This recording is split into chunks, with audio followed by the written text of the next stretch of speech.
Salve Maria, vamos começar aqui, continuar o especialista aqui na Virgem Maria, né? Que foi refutado várias vezes pelo diácono João Vitor, né? As suas mentiras, as suas contradições, as suas manobras, etc, né? Como carne pecaminosa de forma indireta em contra as heresias. Você pode ver que o apóstolo Paulo, ele fala que Cristo nasceu à semelhança da carne pecaminosa. Né? Ele era a semelhança porque não era de fato a carne do pecado, porque ele não tinha o pecado, óbvio. Né? Mas Irineu, ele fala... Se Cristo não tinha um pecado, se Cristo não tinha um pecado original, o Cristo vem da onde? O Cristo nasceu da onde? O Verbo se fez carne, João 1,14, no ventre da Virgem Maria. Então, como pode o Verbo ser sem mancha, como pode o Verbo ser sem pecado, vindo de uma mulher pecadora? Olha só, Deus, ele é poderoso para preservar Maria Imaculada, preservando ela da queda. Como Maria foi salva?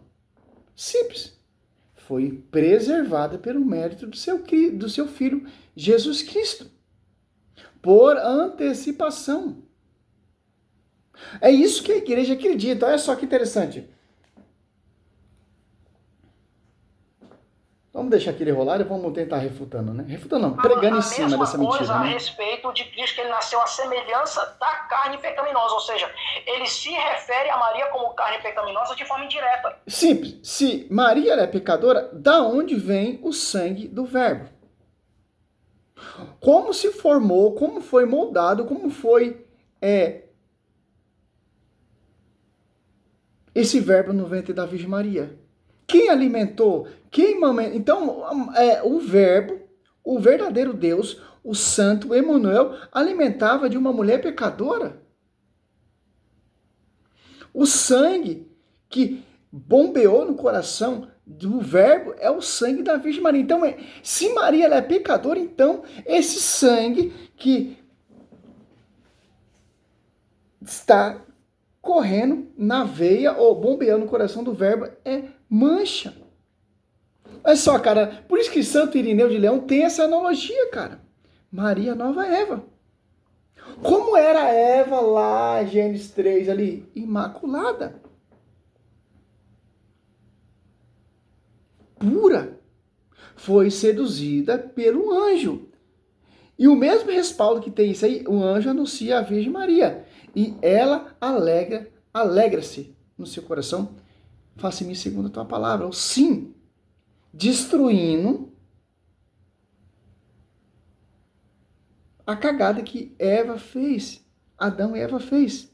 Por isso que Santo Irineu de Leão tem essa analogia. Maria como a nova Eva. Não só ele, mas os padres da igreja. Os pais da igreja reforçam isso. Como Santo Agostinho. E tanto outros. Então, não tem como. Se você atribui Maria pecadora, você está atribuindo o verbo pecador. Então, seria uma forma desonrosa, vergonhosa, o verbo passar por uma mulher pecadora? Seria uma forma desonrosa. O verbo que é santo, vindo de uma mulher pecadora? Você é doente, cara. Doente, com todo respeito. Você é xarope, você é louco, mentiroso. Olha só, cara. Como posso blasfemar, como posso degrinir a Theotokos, cara? Como posso desprezar essa verdade que os pais da igreja transmitiram?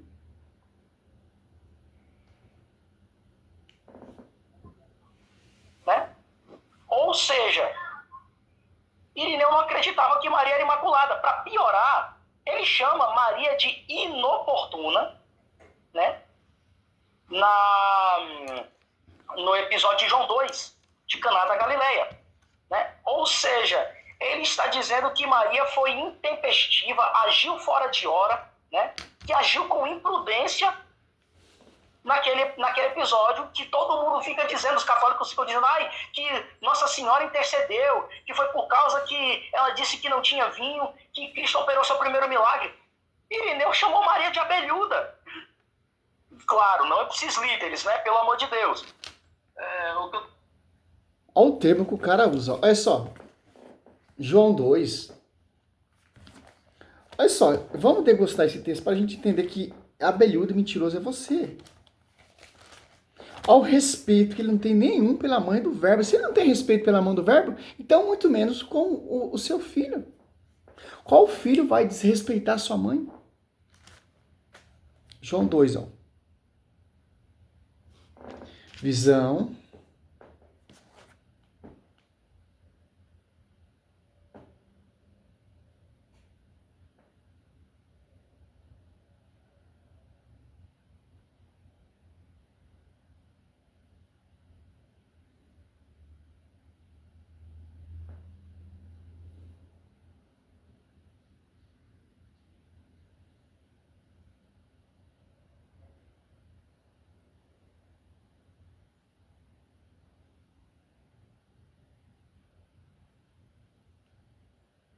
Olha só. Santo Irineu de Leão, um dos primeiros padres da igreja, interpretaram o relato das bodas de Caná, João 2, do 1 ao 11, ó, como um evento teológico e simbólico crucial que marca a tradição da antiga aliança para a nova aliança. A sua visão foca na transformação da água em vinho como um símbolo da substituição da lei de Moisés pela graça de Cristo. Os principais aspectos da visão de Santo Irineu é a tradição patrística sobre Canal, a transformação da água em vinho. Para Irineu, a água contida na talha de pedra representa a água da criação original ou a aliança de Deus com Israel, Antigo Testamento. A transformação desta água no vinho superior representa a nova aliança e o Evangelho de Cristo, que é trazido na hora do Senhor. Substituição da lei, vinho da alegria, Jesus como verdadeiro Deus, papel de Maria, ó. Os caras, eles pegam a fala do pai da igreja e vai distorcendo, cara.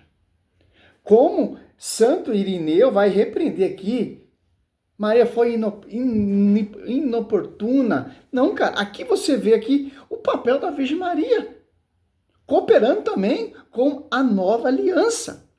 Abrindo um ciclo dos milagres e prodígios. O primeiro milagre que aconteceu ali, antes do tempo, antecipando o tempo. Foi inoportuna? Maria errou nessa visão? Não, cara. Porque ela tem autonomia, ela tem respaldo e cooperando também a esse aspecto. Ah, mas vocês católicos citam João 2 que Maria intercedeu. Então, que Maria está fazendo aqui o que, seu jumento?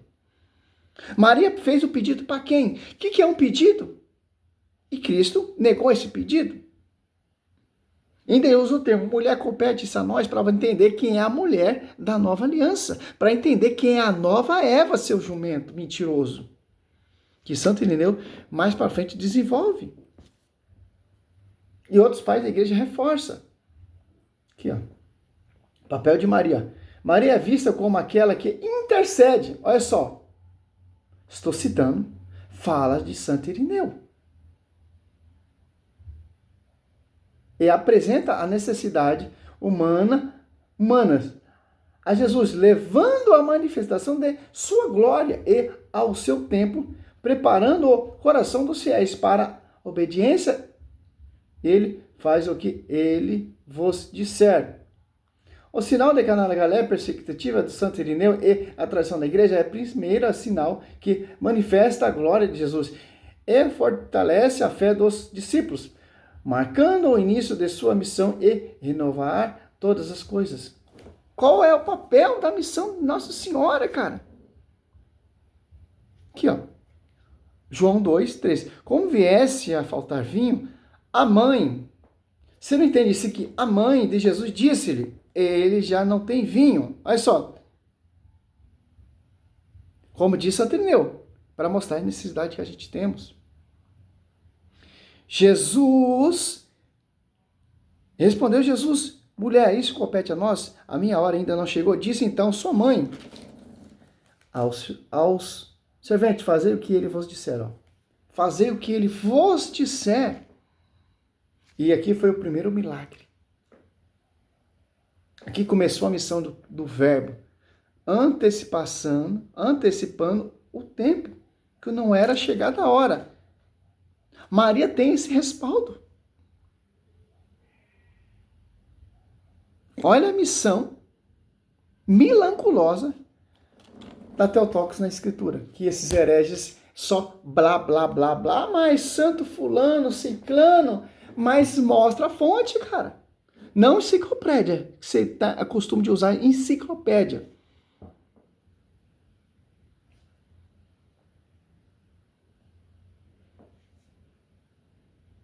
Dá um pause aqui. Olha só a visão de Santo Irineu. Ó. Sim, a reflexão sobre a presença atenta de Maria nas bodas de Caná, João 2, 1 a 11, é comumente associada à teologia de Santo Irineu de Leão, ou Lyon, especialmente no que tange ao seu papel como nova Eva e intercessora.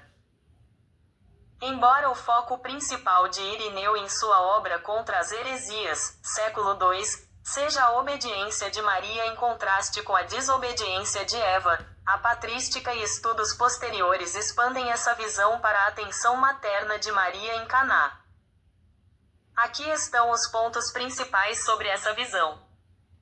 1. A nova Eva obediente. Santo Irineu ensina que o nó da desobediência de Eva foi desatado pela obediência de Maria. Eva, desobedecendo, trouxe a morte. Maria, obedecendo, trouxe a salvação ao se tornar causa de salvação para si e para o gênero humano. 2. Atenção em Caná, eles não têm mais vinho. A figura de Maria em Caná é vista como o cumprimento prático dessa obediência e solicitude, onde ela age como a mãe atenta que percebe a necessidade, a falta de vinho, e leva essa carência a Jesus, intercedendo antecipadamente. 3. Mediação materna. A intervenção de Maria em Caná mostra sua função de mediação materna entre Cristo e os homens, agindo como discípula fiel que conduz a atenção para o mistério de Jesus e incentiva os servos a fazerem a vontade dele. Fazei tudo o que ele vos disser. Que tá amplo para a gente entender o que, cara? Você não pode citar uma fala só. Ah, mas Santo Irineu diz que Maria tal... Mas nós temos que ver o ponto positivo. Olha só. Como Santo Irineu enfatiza, reconhece o papel da Virgem Maria. Claro que o protestante vai usar o quê? A interpretação diabólica, distorcer. E etc. E ele fala aqui que não tem nenhum católico que consegue refutar ele. Engraçado que o diácono João Vitor já está cansado de refutar esse cara. É simples. Você acha que católico vai perder tempo com essa mentira, cara? O que eu estou falando é que, nesse episódio, está dizendo que Cristo corrigiu sua pressa inoportuna. Alguém inoportuno é alguém que age fora de hora. É alguém que age como se metesse onde não é chamado. Entendeu? Então, desculpa essa ideia de que Irineu... Mas ele atendeu. Mas ele realizou milagre e prodígios. Ele escutou a sua mãe. Porque não era o momento certo. Mas se Maria diz o sim, então, ali, quando o anjo entra ali na sua casa, ô pai, Maria está bagunçando tudo. Não é chegada a hora, ela quer que eu faça milagre e prodígio. Filho, felizmente, quando eu mandei o anjo, Gabriel, Lucas 1, 28, ela não disse não, ela disse o sim. Então, ela tem a autonomia, o respaldo de interceder. E você tem que realizar o seu pedido. Como a mãe do rei Salomão pediu para o seu filho. E o rei Salomão não negou o pedido. Olha só a prefiguração do Velho Testamento, que é a prefiguração da Virgem Maria. Tá difícil refutar, né? Não tô vendo nenhum versículo bíblico. Eu acredito acreditava em Imaculada Conceição, não só ele, mas a patrística como é que fala? A falácia da autoridade quando vai pro grego e tal. Ali vai estar nessa.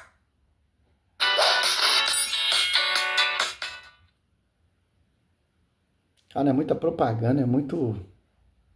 E os caras ganham com isso, hein? Só para finalizar aqui esse pensamento aqui, olha o que ele vai falar. Ele cita Basílio, cita Inocêncio I, e ele também cita Irineu. E ele, falando contra Juliano de Eclano, ele deixa bem claro o seguinte, que todos eles, Agostinho falando, pronunciam a sentença contra você sobre uma coisa, que toda a humanidade é refém do pecado original. Aí fica a questão, quer dizer que Agostinho não sabia nada sobre Irineu, ao ponto de ele dizer isso? Porque para ele dizer uma coisa dessa, ele com certeza leu os escritos do pai da igreja, né? Do cristão do século II. Outra coisa, Irineu se refere a Maria como carne pecaminosa de forma indireta em contra as heresias. Você pode ver que Apresenta o livro aí, capítulo e versículo. Misericórdia, meu Deus do céu, cara. o apóstolo Paulo, ele fala que Cristo nasceu à semelhança da carne pecaminosa.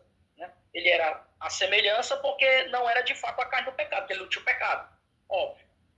Né? Mas Irineu, ele fala a mesma coisa a respeito de Cristo, que ele nasceu à semelhança da... Irineu fala que Maria é toda pura. Vamos ver?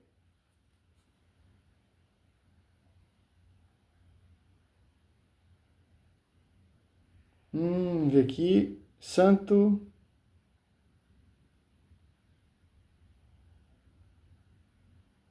Olha só.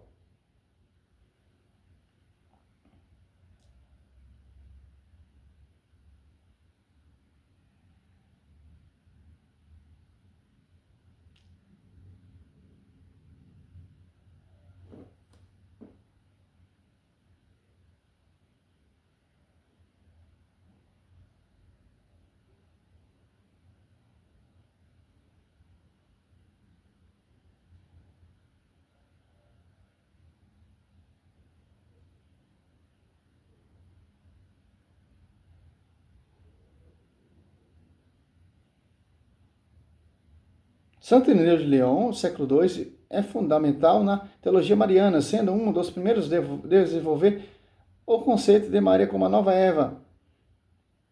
Para Irineu, a virgindade perpétua e a isenção de pecado de Maria estão intrinsecamente ligadas ao seu papel na redenção como causa da salvação por meio da sua obediência, que é a virgindade perpétua. Irineu enfatiza que Maria permaneceu virgem antes, durante e depois do parto de Jesus.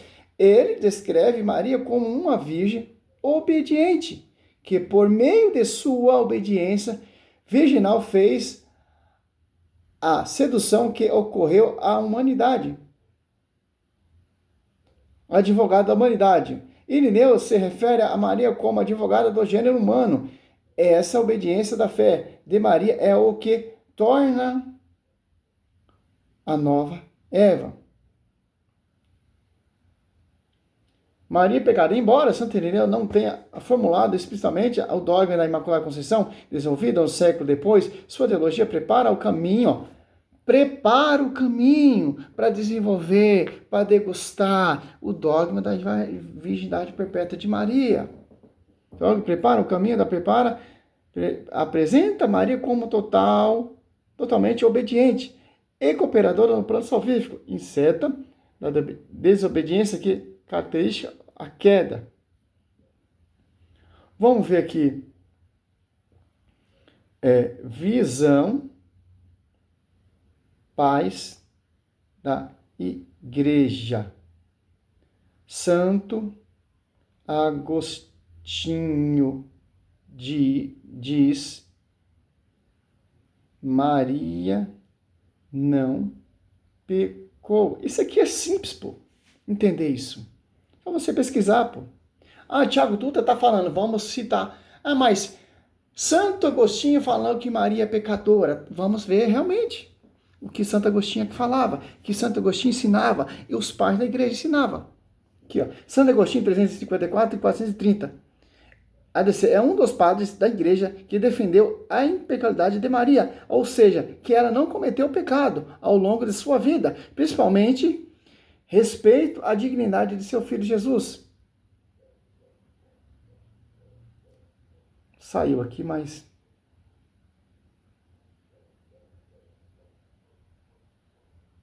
Impecabilidade, sem pecado.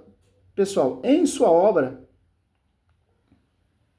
natural de Etia Gratia, né? Sobre a natureza e a graça, Agostinho declara com exceção da Virgem Santa Maria, em cujo caso o respeito ao Senhor não quero que haja qualquer outra questão, na medida em que o pecado está em discussão. Isso significa que ele a considerava livre do pecado atual, cometida ou voluntariamente por causa da abundância de graça que recebeu.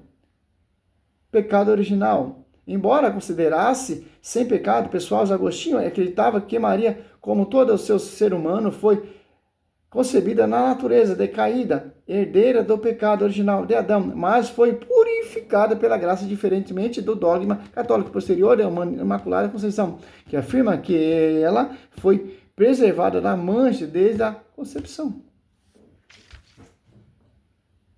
Tá difícil, hein, Tiago Dutra? Tá difícil.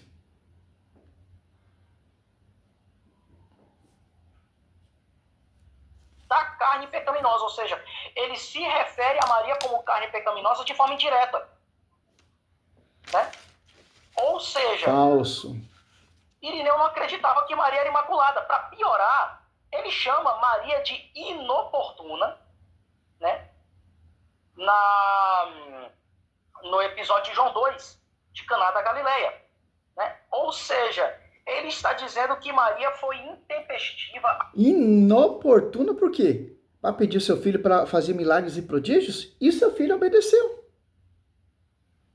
E aí? Ainda deixa eu ter mulher compete a nós para lembrar o quê? Quem é a mulher de João 19? Quem é a mulher de João 2? Quem é a mulher de Gênesis 3,15? Quem é a mulher de Apocalipse 12? 1. Quem é a mulher de Apocalipse 12? 15 ou 12, 17? Agiu fora de hora, né? Que agiu com imprudência naquele episódio que todo mundo fica dizendo. Ele vai estar nessa quarta. Ter sem pecado é Deus. E o único do bullying do Juan, não, né? Não, claro. Ter sem pecado é Deus. E o único sem pecado entre os homens é Cristo. Não tem a menor chance. E aqui eu desafio qualquer católico a subir nessa live. Cuidado, já que o Vitor pode entrar nessa live aí e vai ficar feio pro seu lado. E me desmentir. Não tem a menor chance de haver um pai da igreja que afirme nos moldes do catolicismo romano o seguinte: Maria não tem o pecado original. Maria foi concebida sem pecado. Maria nunca teve esse pecado, não teve a mancha adâmica.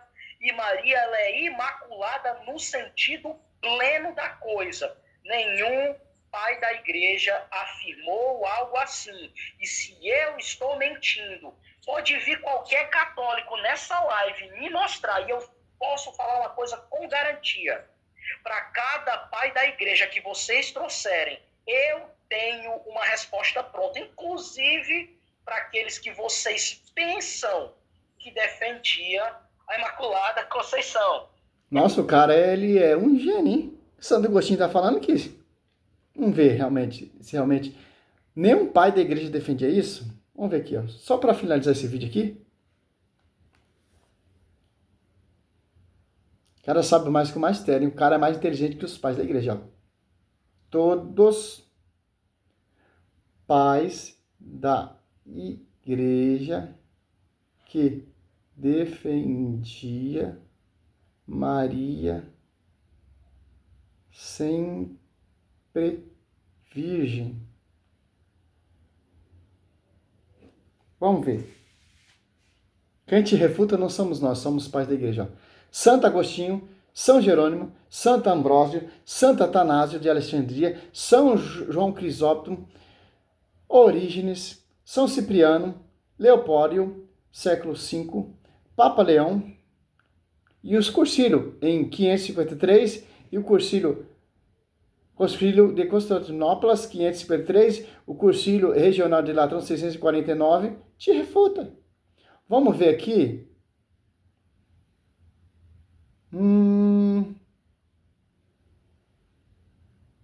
Cara, para você refutar ele, claro que você tem que pesquisar tudo isso aqui, tá tudo isso aqui na mão para refutar ele, né? Vamos ver aqui. Não tem nenhum pai. Tô escrevendo aqui para mim estudar. Da igreja que defendia a virgindade perpétua de Maria. Ó, Santo Agostinho, ó, de Hipona, século III, certo? Ó, afirmou com veemência a virgindade antes, durante e depois do parto. São Jerônimo, século III, ó, defendeu fervorosamente a perpétua virgindade contra Ovídio, afirmando que os irmãos de Jesus eram primos. Santo Ambrósio de Milão, século III, defensor ferrenho, referindo-se a Maria como virgem. Santo Atanásio de Alexandria, século II, ó, chamou Maria de Aepartemos, sempre virgem. São João Crisóstomo, século III, ó, ensinou a virgindade de Maria como um papel da fé ortodoxa. Origem, século I, primeiro enfatizou a virgindade de Maria. São Cipriano de Cartago, século II, incluindo entre os defensores da virgindade de Maria, Leopoldo, século V, documento a amenda sobre a doutrina da virgindade de Maria. Papa Leão, século IV, afirma a Maria virgem no parto. Contexto de Cursilhos Constantinopla, 553, confirmou a doutrina. Cursilho Regional de Latrão, 649, proclamou solenemente a virgindade perpétua de Maria. A crença aí partemos, sempre virgem, foi fundamental na igreja primitiva para atestar a divindade de Jesus Cristo e afirmar a iniciativa divina na encarnação. Como não tem um pai da igreja que defende, citei vários. Poderia citar aqui também Santo Agostinho. O quê? É só. Santo Agostinho. Nem se deve tocar nome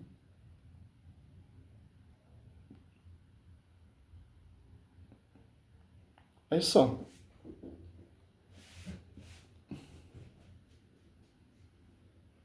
Aqui, ó. A frase famosa de Santo Agostinho. Aqui você se refere, está no tratado Natureza e Graça, de Natural et Gratia. Nela, ele defende que, ao falar de pecado, Maria é a única exceção, por causa da honra devida a Jesus. Ele escreveu, excetuando, pois, a Santa Virgem Maria, a respeito da qual, por honra devida ao Senhor, não quero que novas absolutamente nenhuma questão quando se trata de pecado. Ó. Capítulo 36, 42. Ó. Por que ele diz isso? Agostinho acreditava que Maria concebeu uma graça especial para vencer plenamente qualquer tipo de pecado, juntamente para ser uma morada digna para o Filho de Deus. Para ele admitir pecado em Maria seria indiretamente questionada a perfeição de Cristo. Quer dizer o quê? Uma morada digna. Aí esse doutor, esse especialista diz que Maria pecou. Então, a morada que o verbo passou não é a morada digna. Então, porque Maria é pecadora. Olha a diferença dos pais da igreja para essas distorções protestantes. Importante nota que a honra ao Senhor, o foco de Agostinho não era apenas exaltar uma mulher, mas proteger a dignidade de Deus que se fez homem. Pecado original. Verso pessoal. Embora a igreja tenha levado o século para definir o dogma da Imaculada Conceição, que Maria não teve nenhum pecado original, Agostinho já deixava claro que em torno de pecados cometidos durante a vida, pecados atuais, ela era totalmente pura. Simples, pô. Por que eu vou escutar o Tiago Dutra ou Lucas Bonzoli, esses doutores, se eu tenho os pais da igreja? E a Bíblia diz, Mateus 12:33, a árvore tem que ser boa. Uma árvore má não pode dar um fruto bom. A árvore tem que ser boa, perfeita, para dar um fruto perfeito. Simples. E Santa Isabel diz ali, cheio do Espírito Santo, onde vem essa honra divina, meu Senhor? Bendito é o fruto do teu ventre. Se o ventre é bendito, o madeiro tem que ser bendito. Aquela que concebeu o fruto. Aquela que gerou o fruto. Bíblia, estou citando Bíblia agora, tá, meu querido? Que você não cita. Lucas 1. Olha só que interessante, cara. E clamou em alta voz, bendita és tu entre as mulheres, bendito é o fruto do teu ventre. Por que os professores não entendem isso? Porque, Lucas 1:35, porque a Deus nenhuma coisa é impossível. Então, aqui, nós católicos acreditamos que nada é impossível para Deus. Se o fruto é bendito, como diz Santa Isabel, cheio, o Espírito Santo está dizendo através de sua boca. Se esse fruto é santo, é bendito, tem que vir também aquela que gerou esse fruto. Então não tem como, cara. Para Deus, nada é impossível. Por isso que o Espírito Santo aqui, está usando a boca da Santa Isabel. Está nos dizendo que esse fruto é bendito. Se esse fruto é bendito, quem está cheio do Espírito Santo? Quem foi desposado pelo Espírito Santo? A presença do Deus vivo, a sombra do Altíssimo, Lucas 1:35, está sobre a Virgem Maria. E ainda bem claro, respondeu o anjo, o Espírito Santo descerá sobre ti e a força do Altíssimo te envolverá com sua sombra. Por isso, este santo, o termo santo, que nasce de ti será chamado filho de Deus. Esse santo que nasce de ti será chamado filho de Deus. Então, tem que vir de uma mulher santa. Se o filho é santo, então tem que vir de uma mulher toda santa. Se tem um pai da igreja que está negando isso, cara, infelizmente vai ser refutado por São Jerônimo, por vários pais da igreja, são unânimes. Simples entender isso. Salve Maria, sou missionário São Roberto. Cuidado, cara, vai entrar um católico aí que conhece realmente esses documentos. Cuidado, com uma hora o diácono João Vitor vai entrar na sua live igual da outra vez que entrou lá e você passou um sufoco. Você não é mais inteligente que o magistério. Você não sabe mais que os pais da igreja. Você conhece citação. Totalmente amputada e distorcida. Que é um tiro no pé. Você citar falas de pais da igreja que os pais da igreja são unânimes. Em questão é isso aí, imaculada, toda virgem, toda santa, toda pura, sem mancha, sem pecado, a nova Eva, tal, etc. Simples interesse. Salve Maria. Sou servo missionário Roberto.